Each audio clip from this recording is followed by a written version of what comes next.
আসসালামু আলাইকুম এভরিওয়ান, কি অবস্থা সবার? কেমন আছেন সবাই? আশা করি সবাই অনেক অনেক বেশি ভালো আছেন। আলহামদুলিল্লাহ আমিও অনেক বেশি ভালো আছি। So after a long time আবার আপনাদের সামনে ব্যাক করেছি নতুন আরেকটি ভিডিও নিয়ে।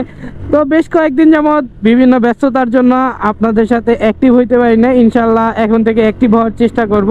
সো গাইজ, আমার এই জিক্সার বাইকটা কিন্তু অলরেডি 5572 কিলোমিটার রাইড হয়ে গেছে। আর আজকের ভিডিওতে চেষ্টা করব আমি এই 5572 কিলোমিটারের সম্পূর্ণ জার্নিটা আপনাদের সাথে শেয়ার করার। আর এই 5572 কিলোমিটার পথ চলায় আমি কি কি হ্যাসেল ফেস করছি, কি কি ভালো দিক পাইছি, কেমন মেনটেনেন্স করতে হয়েছে, কি কি ইনস্টল করছি এই 5572 কিলোমিটারের মধ্যে, ওইগুলো আজকে আপনাদের সামনে তুলে ধরার চেষ্টা করব ইনশাল্লাহ।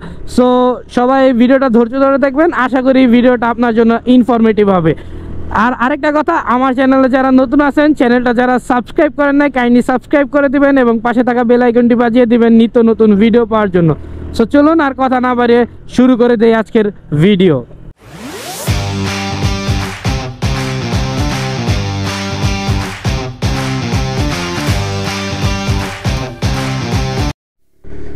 প্রথমে আসি এই বাইকের ইঞ্জিন এবং পারফরমেন্স নিয়ে। আমি এই 5500 কিলোমিটার চলার পথে আমি এটার ইঞ্জিন পারফরমেন্স খুব ভালো পাইছি। এখন পর্যন্ত কোনো রকম ওভারহিটিং পাই নাই, তারপর হচ্ছে কোনো রকম যায় ঝামেলা এখন পর্যন্ত এই বাইক থেকে পাই নাই আমি। আলহামদুলিল্লাহ ইঞ্জিন পারফরমেন্সের দিক থেকে ভালো পাওয়ার প্রোভাইড করতেছে, গিয়ার শিফটিংয়ে কোনো প্রবলেম হচ্ছে না। মানে ওভারঅল ইঞ্জিন পারফরমেন্স বলেন সব দিক দিয়ে একদম আলহামদুলিল্লাহ পারফেক্ট আছে। এরপরে আসি হচ্ছে আরও একটা ব্যাপার নিয়ে, সেটা হচ্ছে সবার মনের কোয়েশ্চেন, ভাই মাইলেজ কেমন পাচ্ছেন? বলতেছি ভাই একটু ধৈর্য ধরেন। মাইলেজ এই বাইক থেকে মোটামুটি যতটা আশা করছিলাম আমি অতটা আসলে আমি পাচ্ছি না। আমি এভারেজ একটা চিন্তা ভাবনা করছিলাম যে 45 থেকে 50-এর মতো বা 40 থেকে 45-এর মতো, তবে এটা থেকে আমি মূলত 35 থেকে 30 থেকে 40-এর আশেপাশে থাকে। এটা হচ্ছে রোডের উপর ডিপেন্ড করে। সিটিতে হইলে একরকম পাচ্ছি, তারপর হচ্ছে কি বলে এটাকে, হাইওয়েতে হলে আরেক রকম পাচ্ছি। তবে এটা থেকে আমি সেই আশানুরূপ মাইলেজ পাচ্ছি না, এটা হচ্ছে একদম সত্য কথা। কারণ এটা থেকে আমি আরও একটু ভালো, মানে নতুন বাইক হিসেবে আমি আর একটু ভালো মাইলেজ আশা করেছিলাম, তবে পাচ্ছি না। এটা হচ্ছে আমার স্যাড লাইফ। এরপর আসি হচ্ছে এই বাইকের কমফোর্ট এবং হ্যান্ডেলবারের অবস্থা নিয়ে। এটার সিট পজিশন, হ্যান্ডেলবার যেমন আছে মোটামুটি ঠিকই আছে, তবে এটার সিটিং যেই ব্যাপারটা, সিটটা এতটা কমফোর্টেবল না। আপনি একটু লং টাইম রাইড করলে একটু পিঠে ধরে যায়, কোমরে ধরে যায়, এটা একটু আমাকে খুব ভালো পেইন দেয়। মানে আমি যখন লং টাইম রাইড করি তখনই আমাকে এই পেইনটা দেয়। তবে হ্যান্ডেল বারের জন্য হাতে তেমন পেইন হয় না।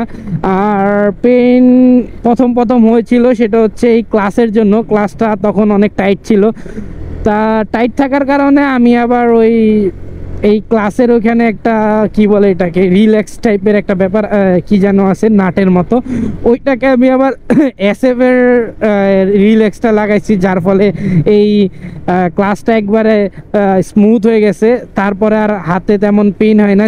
তো কমফোর্টের কথা চিন্তা করতে গেলে বলতে পারি যে হ্যান্ডেলটা মোটামুটি ঠিক আছে, হ্যান্ডেলে কোনো রকম হাতে কোনো প্রবলেম হয় না। তবে সিটিং যে পজিশনটা আছে, সিটিং পজিশনটা একটু অন্যরকম ভাই।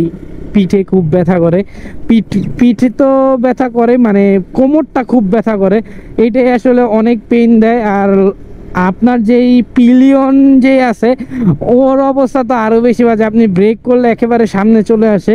মানে সিটিং পজিশনটা একেবারেই ভালো না, আমার কাছে ভালো লাগে না। আপনার কাছে কেমন লাগছে আমি জানি না, বা আপনাদের কাছে কি অবস্থা জানি না, তবে এটা আমার হচ্ছে পার্সোনাল ওপিনিয়ন। আমি এই 5000-এর মধ্যে এটা ফেস করছি যে মোটামুটি কি বলে এটাকে, মোটামুটি সিটিং পজিশনটা একটু বাজেই বলা যায় অন্য বাইক থেকে। এখন আসি হচ্ছে এই বাইকটার সার্ভিস এবং মেনটেনেন্স সম্পূর্ণ ব্যাপারটা নিয়ে, যেটা আমাকে অনেকেই আস্ক করছেন যে ভাই কেমন মেনটেনেন্স খরচ হচ্ছে, কয়টা সার্ভিস দিয়েছেন, কি আসে বিষয়। তো এখন পর্যন্ত আমি আমার এই বাইকে মোটামুটি 3টা সার্ভিস দিয়ে দিছি অলরেডি, 3টা সার্ভিস শেষ এটা এই বাইকের। এরপরে আরও কিছু কিলোমিটার পর আরও একটা দিব। তো অলরেডি 3টা যেহেতু দিছি, আর এই 3টা এর মধ্যে আবার নিয়মিত মোবিল চেঞ্জ করতেছি একদম টাইম টু টাইম। 1000 কিলোর মধ্যে মোবিল চেঞ্জ করে ফেলতেছি। এখন অনেকেই বলতে পারেন যে ভাই আরও বেশি তো চালানো যায়। ভাই আমার চালানো যায়, কিন্তু আমি চালাই না। আমি 1000 পার হয়ে গেলেই আমি মোবিলটা চেঞ্জ করে দিই। মানে আমার এই 5000-এর মধ্যে মানে ইসের পরে কি বলে এটাকে, মানে ব্রেকিং পিরিয়ডের পরে এখন পর্যন্ত তিনটার মতো মোবিল চেঞ্জ করে ফেলছি। এরপরে মোবিল ফিল্টারটা রেগুলার চেঞ্জ করা হচ্ছে। মানে বাইকে সার্ভিস করার পর যতটুক ফ্রেশ রাখা যায়, যতটুক সার্ভিস করানো যায়, যা করা যায় আমি মোটামুটি বাইকটাকে মেনটেনেন্স করতেছি। তবে এটার মেনটেনেন্স খরচ একদম যে হাই তেমন না। জাস্ট আমি 2,500-3,000 পর পর একটা সার্ভিস দিচ্ছি এটাই। আর এমনি নর্মালি হচ্ছে 1000 পর পর মোবিল চেঞ্জ করতেছি, মোবিল ফিল্টারটা চেঞ্জ করতেছি। তো এটাই, এছাড়া আউট কোনো আহামরি কোনো খরচ আমি এখন পর্যন্ত করি নাই বা করার ইচ্ছাও নাই। যেমনি চলতেছে বাইকটা আলহামদুলিল্লাহ ভালো একটা সার্ভিস আমাকে দিচ্ছে। এখন আসি হচ্ছে এই বাইকের ব্রেকিং সিস্টেমে। এই বাইকের ব্রেকিং সিস্টেম বা ব্রেকিং পারফরমেন্স যেটা, আসলে খুবই অসন্তুষ্ট এই ব্রেকিং পারফরমেন্সে। এক তো 2024 সালে এই যুগে আইসাও 150 সিসি বাইকে পিছনে ড্রাম ব্রেক ব্যবহার করছে। আর এরপরে এই ড্রাম ব্রেক একটু 19 থেকে 20 একটু জোরে যাতা দিলে পিছনের চাকা স্লিপ কাটে। আর এখন তো আসছে হচ্ছে বৃষ্টির দিন, হালকা ধরলেই একেবারে চাক্কা ঘুরে যায়। মানে একদম বাজে একটা ব্রেকিং সিস্টেম। এটা ব্রেকিং পারফরমেন্সও অতটা ভালো না। এরপরে হচ্ছে কিছুদিন আগে আমার এই ব্রেকের ভিতরে একটা স্প্রিং আছে, ওই স্প্রিংটা ভেঙে একেবারে ড্রাম অনেকটা ক্ষয় হওয়ার মতো অবস্থা হয়ে গেছে, যে ঘুরতে ঘুরতে। তা ভাগ্যিস আমি সার্ভিস দিয়েছিলাম, তখন এটা ধরা পড়ছে। আসলে মানে এতটা বাজে পারফরমেন্স এটা থেকে পাবো আমি কখনো আশা করি নাই।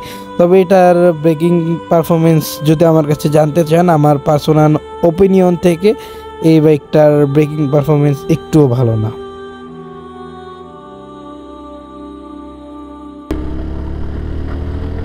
সো এখন আসি হচ্ছে 5500 কিলোমিটারের জিক্সার বাইকটা কেমন। আমার এই 5500 কিলোমিটার পথ চলার অভিজ্ঞতা থেকে বলতেছি যে এটার মেনটেনেন্স খরচ যেমন কম, তারপর এটার ইঞ্জিন পারফরমেন্স যেমন পাচ্ছি, আলহামদুলিল্লাহ আমার কাছে একটা ভালো বাইক মনে হয়েছে এইটা। কারণ একটা কম্প্যাক্ট বাইক হিসাবে আমি এটার কাছ থেকে যেই জিনিসটা চাচ্ছিলাম মূলত ওইটা এখন পর্যন্ত ও আমাকে প্রোভাইড করতেছে।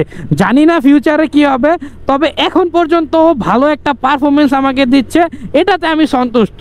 সো এই ছিল 5500 কিলোমিটার পথ চলার আমার অভিজ্ঞতা।